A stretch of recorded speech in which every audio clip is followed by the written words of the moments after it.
வணக்கம் மேடம். ம். இந்த மாசத்துக்கான வரவு செலவு கணக்கு.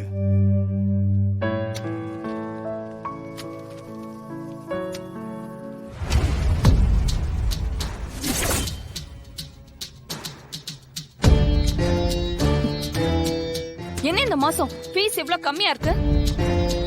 ஏன் யாருமே ஃபீஸ் கொடுக்கலையா? இல்லையே மேடம், எல்லாருமே கொடுத்துட்டாங்க. எல்லாரும் கொடுத்துட்டா எப்படி இவ்ளோ கம்மியாகும்? அட்மிஷன் ரொம்ப குறைஞ்சிருச்சு மேடம். நிறைய பேர் டிஸ்கண்டினியூ பண்ணிட்டு வெளியில போயிட்டாங்க மேடம். புதுசா யாருமே வந்து சேரல மேடம். ஏன் எதனால வரல? இந்த ஏரியால யாராவது நமக்கு தெரியாம டான்ஸ் ஸ்கூல் ஆரம்பிச்சிருக்காங்களா? குழந்தைங்களா ஒருவேளை அங்க போய் சேர்ந்துட்டாங்களோ? இல்ல, அப்படி எதுவும் தெரியல மேடம். அப்புறம் எதனால இவ்ளோ குறைஞ்சிருக்கு?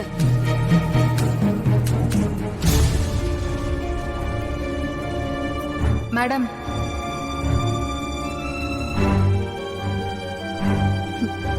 நீங்களா? நேத்து தான் உங்க பொண்ணுங்களுக்கு இங்க அட்மிஷன் கிடையாதுன்னு சொல்லி அனுப்புனேன். அப்புறம் எதுக்கு இங்க வந்திருக்கீங்க? இங்க பாருங்க, உங்க குழந்தைங்க நாட்டியம் கத்துக்கணும்னா அவங்கள என்கிட்ட முழுசா ஒப்படைச்சிடணும். நான் திட்டுறது பிடிக்காம குழந்தைய விடுறதுக்கே பயந்து நீங்க இப்ப எதுக்கு இங்க வந்தீங்க? மேடம், முதல்ல நாங்க என்ன சொல்ல வரோம்னு கேளுங்க, அப்புறமா நீங்க பேசுங்க. என்ன சொல்லணும்? ஏங்க முதல்ல கிளம்புங்க, அப்புறம் பேசிக்கலாம். கிளம்புங்க. நீ சும்மாரு. நீங்க சொல்லுங்க, என்ன விஷயம்? நேத்து கெஞ்சி கேட்டப்போ முகத்துல அடிச்ச மாதிரி அப்ளிகேஷனை கிழிச்சு எரிஞ்சிங்கல்ல, எவ்வளவு கடுமையா பேசுனீங்க. அதெல்லாம் மறந்துட்டு எங்க தன்மானத்தை விட்டுட்டு எங்க குழந்தைங்களை கொண்டு வந்து சேர்ப்போம்னு நினைச்சீங்களா? நாங்க ஒண்ணும் அதுக்காக வரல. அப்புறம் எதுக்காக இங்க வந்திருக்கீங்க? என்னவோ இந்த மாவட்டத்தில் நீங்க ஒருத்தர் தான் டான்ஸ் ஸ்கூல் வச்சிருக்கிற மாதிரியும் வேற யாராவது வச்சா நடத்த விட மாட்டேனீங்களே. இப்போ உங்களுக்கே போட்டியா? புது டான்ஸ் ஸ்கூல் ஒன்று வரப்போகுது.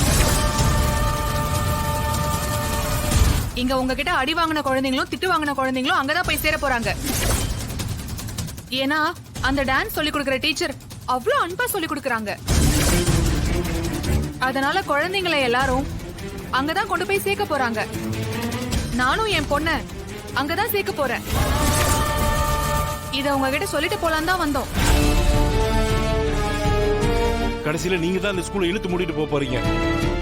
அட வாங்க. என்ன ஆச்சு? எதுக்காக சமைச்சிட்டு இருந்தவள திடீர்னு கூட்டிட்டு வந்தீங்க?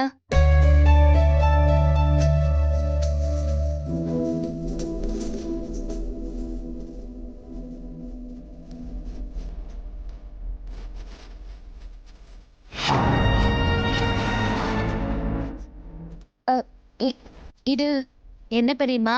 உங்களோட சலங்க தான், ஞாபகம் இல்லையா?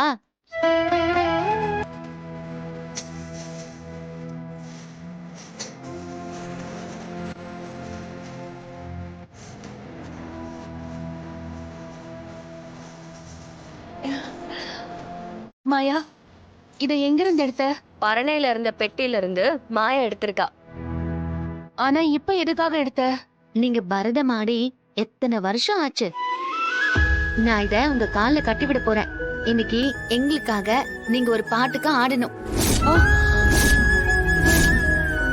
ஐயோ, ஓ ஆளை விடு, எனக்கு சமைக்கிற வேலை.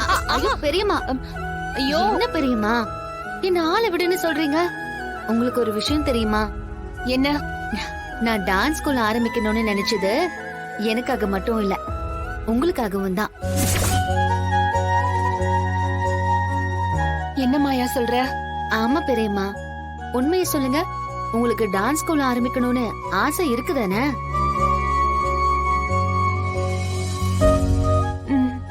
எனக்கு தெரியும் பெரியம்மா, உங்க மனசுக்குள்ள அப்படி ஒரு ஆசை இருக்குங்கிறது எனக்கு தெரியும். நீங்க சின்ன வயசுல கத்துக்கிட்ட நாட்டியத்தை இத்தனை காலமா உங்களால ஆட முடியல. அது மட்டும் இல்லாம நீங்க கத்துக்கிட்ட கலைய பிள்ளைங்களுக்கு சொல்லி கொடுக்கணுங்கிற ஆசையும் உங்களுக்குள்ள இருக்கு. இதெல்லாம் உனக்கு எப்படி தெரியும் மாயா? தெரியும் பெரியம்மா. உங்களுக்கு பிடிச்சது என்னன்னு பெரியப்பா கேட்டதுக்கு உங்க ஆசைய வெளியில சொல்லாம நீங்க மறைச்சிட்டீங்க. ஆனா பெரியப்பா என்கிட்ட கேட்டதும் உடனே டான்ஸ் ஸ்கூல் வைக்கணும்னு சொன்னேன். அது உங்களை மனசுல வச்சுதான் நான் அப்படி சொன்னேன். அதனாலதான் சொல்றேன், நீங்க தினமும் டான்ஸ் ஸ்கூலுக்கு வந்து பசங்களுக்கு பரதம் சொல்லி கொடுக்க போறீங்க, சரியா? பாத்தியா பார்வதி, இவளையே நான் நாட்டிய பள்ளி வைக்க கூடாதுன்னு சொல்லிட்டு இருக்க. ஆ? இவ என்னடானா அண்ணியையும் கூட்டு சேர்த்துக்கிறா. அதான அவங்களுக்கு நல்லது பண்றதா நினைச்சு நம்ம கிட்ட நல்ல வசமா மாட்டிக்கிட்டா. இவ ஆடுறதையே எப்படி தடுக்கிறதுன்னு யோசிச்சுட்டு இருக்கேன். இதுல அண்ணிய வேற ஆட வைக்க போறாளா? இதுல இந்த சந்தோஷம் வேற இவங்களுக்கு நிலைச்சிருக்கணுமா? இது எப்படி நிலைக்குதுன்னு நானும் பாக்குறேன். இப்பவே போய் அண்ணங்கிட்ட சொல்றேன். இருங்க, அவசரப்படாதீங்க அண்ணி.